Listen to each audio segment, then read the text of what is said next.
నన్ను నమ్మే నా జన సైనికులు, నన్ను నమ్మిన నా తల్లులు తప్ప ఎవరున్నారు నా వెంట?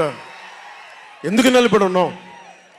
అరే నా దేశం బాగుండాలనే కదా, యువత భవిష్యత్తు బాగుండాలనే కదా నా తపన.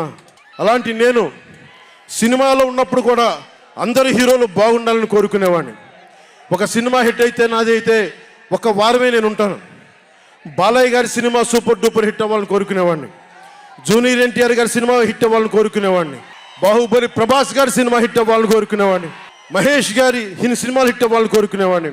మెగాస్టార్ చిరంజీవి గారు అద్భుతంగా విజయాలు సాధించాలని కోరుకునేవాడిని. రామ్ చరణ్ విజయాలు సాధించాలని కోరుకునేవాడిని. ఇలాంటి అల్లు అర్జున్ లాంటి పుష్ప హీరో అద్భుతంగా ఉండాలని, గొప్ప అవార్డు సాధించాలని కోరుకునేవాడిని. ఇలా ఎందరో, ఒక్కళ్ళు కాదు, ఎందరో వారందరికీ పేరు పేరున చెప్పలేను, కానీ అందరూ బాగుండాలని కోరుకునేవాడిని. అలాంటి నేను కోరుకుంటుంది కూడా మీరందరూ బాగుండాలి.